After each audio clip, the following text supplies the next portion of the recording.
their favor, not just Lady Luck, but right now the draft of the second game has begun. Kufra and Kimi will be the first two to go. Yep, pretty standard so coming from both teams here, but at the same time, I feel like Burmese Ghouls, they may consider just banning off the Marsha. They just don't want to deal with it from side Team Gosu.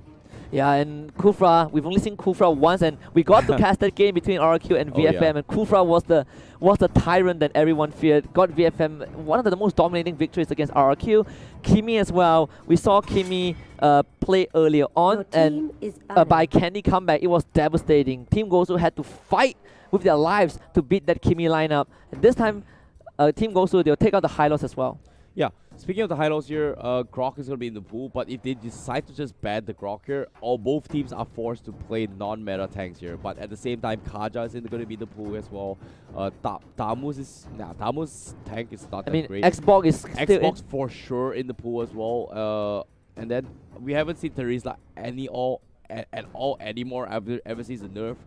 We did see a couple games in the Malaysia-Singapore region, but at the same time, not gonna happen. You know, I don't think anyone's gonna be picking the Rizla here. But Grok, first pick here, they are gonna be forcing Gosu to pick that Grok here from Burmese Ghouls, so they can actually open up the Marsha for themselves if and only if they go for it. The Burmese Ghouls, they're daring Gosu. Do you want Grok? Do you want Xbox? There are a couple of choices for Team Gosu to go for, but they're gonna settle for the Grok. Yeah, seems to me it is gonna be Grok here, but the Xbox is going to be up for grabs. Burmese Ghouls, they may consider just taking the Xbox and leaving the Jawhead open here. Like, do they even need Panda's Jawhead in this game? Yeah, I don't think so, right? I mean, you don't lose anything by not picking the Jawhead, because you know for a fact that Team Gosu will not be picking that Jawhead. That is the advantage. Non-meta.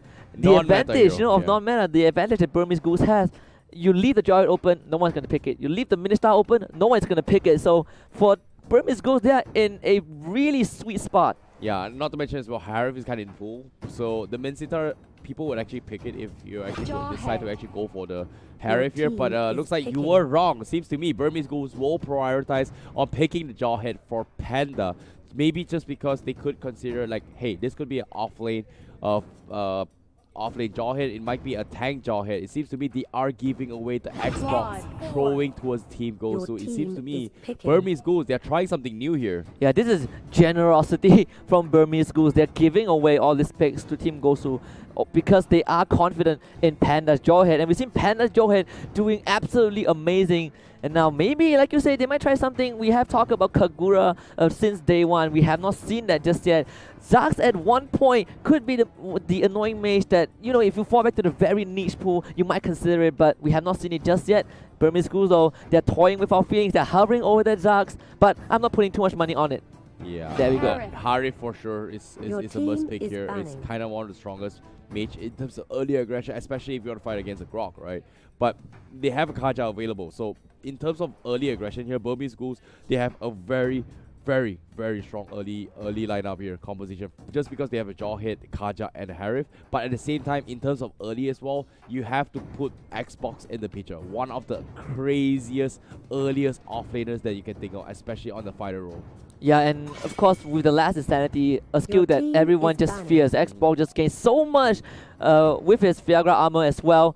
With that last insanity, we've seen what Candy Comeback did, was able to accomplish with Xbox. Even though they lost, the potential of this hero is just absolutely amazing. But Team Gosu, they will ban out the carry for the second time. Yeah, carry. What's going to be the next ban here? Let's see. They have a marksman, they have an offlane here from Gosu, but they do not have a secondary tank or a mage here. So in terms of mage department here, the mage that they need to be worried of from side of Burmese Ghouls would be the Esmeralda. But Esmeralda composition with their current lineup is kind of like a 50-50 situation, but never mind, it's out. It's out. It's out of window. Esmeralda being the last ban by Burmese Ghouls. And for Team Gosu, I wouldn't mind if they fall back to their Leo mode once again. It felt like Leo mode is slightly more comfortable, but because of the presence of the Xbox, I highly doubt so. Now they need the second tank. No high loss. Arca is going to be one, but it's not really within the Team Gosu meta. They will lock in their Lunox. Is this going to be the first Digi pick? I think it might be. Yeah, I actually like the Digi pick here. Like, the Digig's time journey here deals completely well with the Divine Judgment as well as the team is picking. with the Jawhead as well. So it's kind of breaks free a little bit here, but the timing must be tip-top spot on.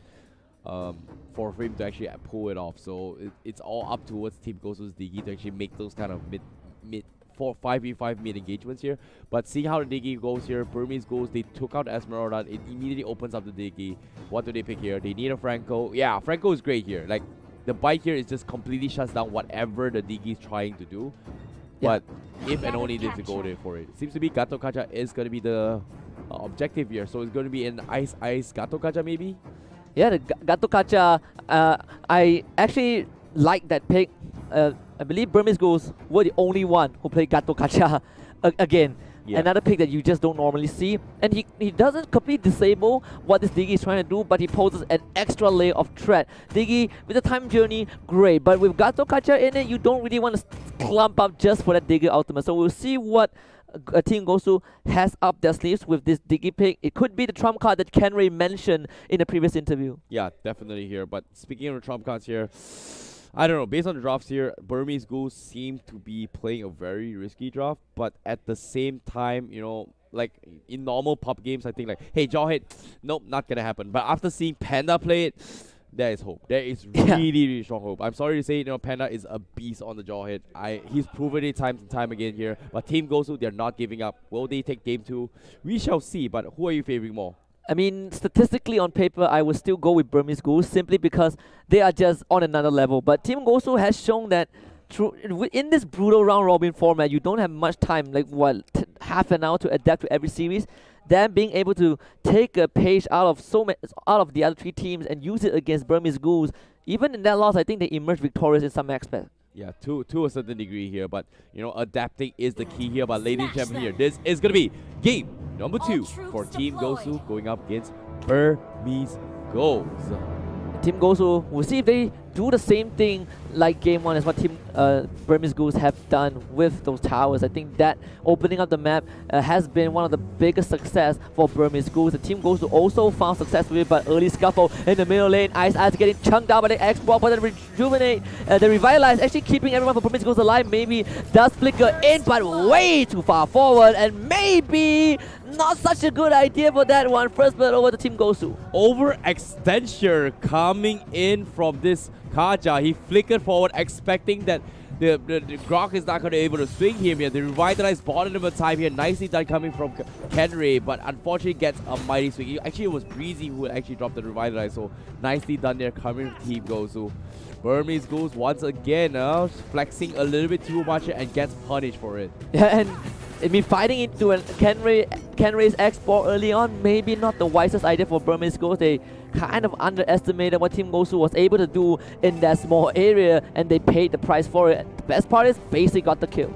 Yeah, but as the game progressed here, now Burmese Ghouls, they've lost the Kaja a little bit here, but they want to get those 4 up before the next turtle buff available. 30 seconds going to be on the clock here before it actually hits in. So they're going to be trying to start things off with securing those those blue buffs before engaging the turtle side here. Basic his level 4. He's going to try and pick a fight with Burmese Ghouls here. Kid001 also with the Harif. I don't think Kid001 wants to take this, but he's going to go for it anyway. Breezy forced to flicker away, and Burmese Ghouls with the immediate collapse. Basic somehow survived with the brilliance. He's trying to go for maybe, but maybe it's going to be lucky this time. And the Team Gosu on the offense, a bit too far forward. They lose the Lunox. Yeah, it was a smart call as well, seeing that they do not have the ultimates available here. The only one they actually had here was kind of basic here, but at the same time, Burmese Ghouls, they popped the Zaman Force, couldn't do much here. The slow was there. The rest of the teams could not keep up in time, and they had to disengage. But Team Gosu overextended and gets punished for it here. Turtle buff getting secure from Kid001, and the Divine Judgment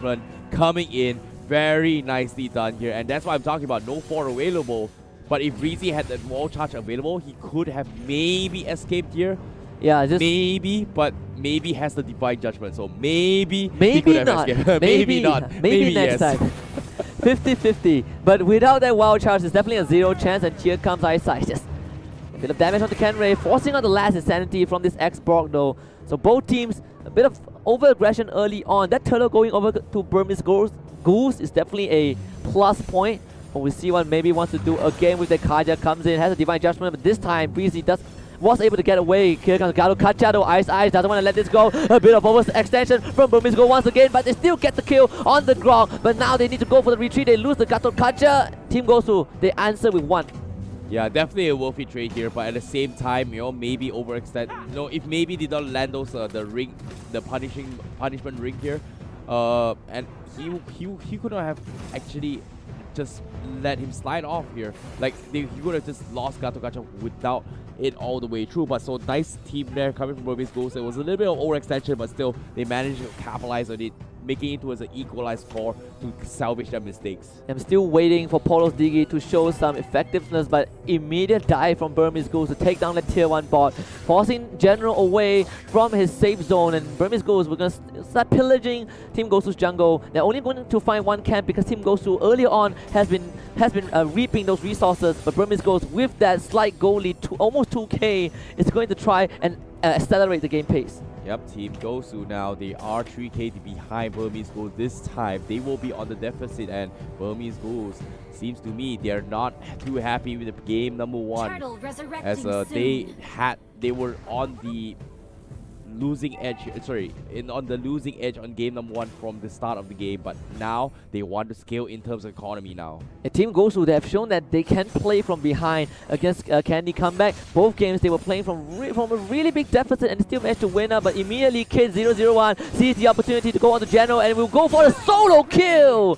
Harif on a killing spree, and Apollo might be the second victim. Kid, yeah, are you really doing it? It seems like he is slightly caught out. Wall block, not in the position, but maybe is there, and the bird will be taken now. A little bit late here with the time journey. Divine Judgment catches him beforehand, gets disengaged here, and now Ice tanking his way through with the Revitalize, jumps off away. He's gonna be fine, and now Kendra, no last insanity for you. Firaga armor gets torn out. Burmese Ghouls, they want more. Maybe does he have the Divine Judgment here?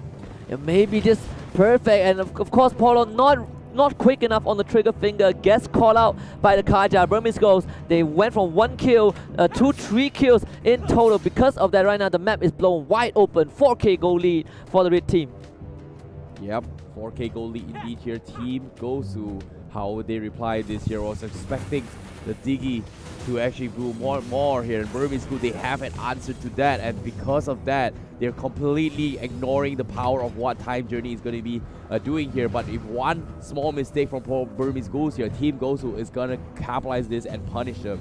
And you always have to keep in mind the threat of this Digi's ultimate, the Time Journey for Team Gosu. And again, we said how important Polo is, and Burmese Ghouls, they're going to go for this immediate dive. The Breeze does come up from the Lunox. Breeze misses the Here comes Ice, mega kill for the Harif, and Team Gosu forcing an immediate retreat, but Kid 001 maybe not done yet. He's stuck within the base, but there's no way that Team Gosu can find him. Burmese Ghouls, they're showing them who's boss, but now with the Firaga armor torn up, Kendra, he has that additional range, but he needs the last insanity here for the next team fight. All the outer towers is going to be objective here from the side of Burmese Ghouls. Turtle buff still available, 30 seconds left before the next turtle coming in. This Harif, Kid 001, he's going to go out of control. 402, but the tier 2 still stands coming from Team Gosu.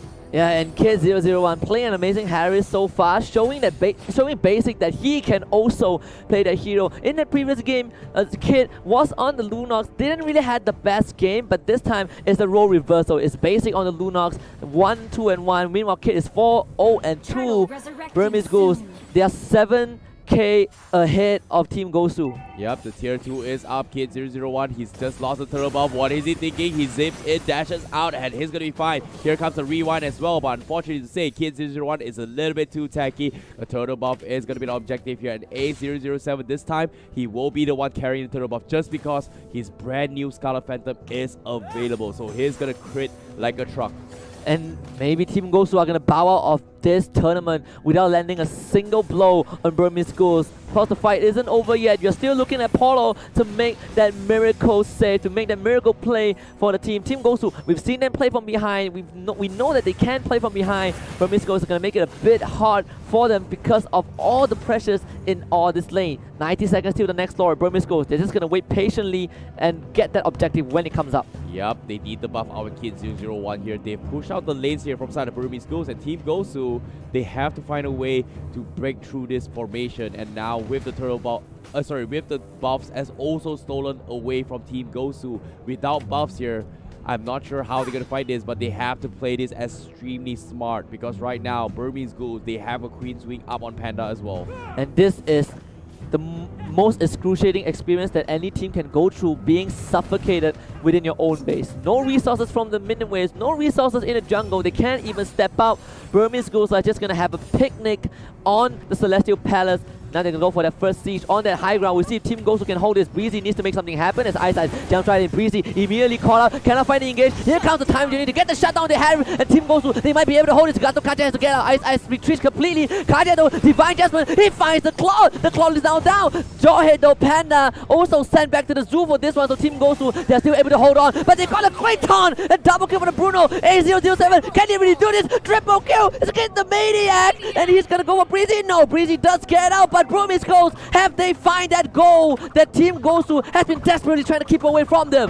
Nicely done there, coming from 007. If you think about it, that's the power of the Turtle Bomb. The Scarlet Phantom, he hit like a truck. I like how this went down here. The Blazing Duet coming from Gosu was doing so much damage, but the nice clutch Divine Judgment from Maybe took him down, allowed A007 to do all so much damage. The Maybe Kaja, the Divine Judgment, forced everyone from inside Team Gosu to commit out of their base just because they had to save General in that regards. And because of that movement right there from Maybe, Gosu was out of the position. That is where Ace 007 took full use of the buff and just destroyed everyone from inside Team Gosu. An excellent target selection as well. He had General in his eyes, he had Basic in his eyes, but he went for Polo. He knows that if he kills off this Diggy, Team Gosu have nothing left. I don't think it's A007. This guy is Ace 4, 0, and 3 right now. He's the James Bond of Burmese Ghouls, and he's gonna take them all the way with that Lord to that clean 6-0 slate.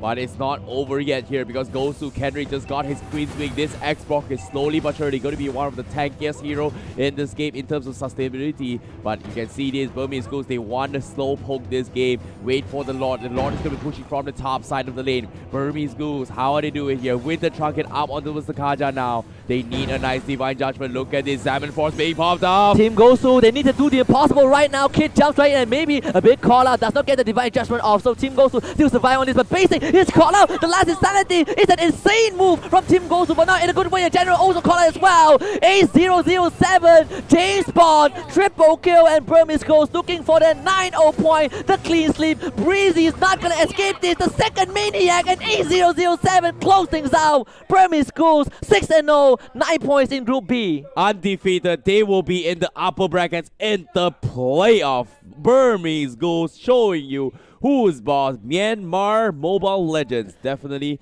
one of the teams you got to be watching out for, but convincing stuff coming in from them. But still, in that final fight there, we saw the last Insanity coming in from Xbox.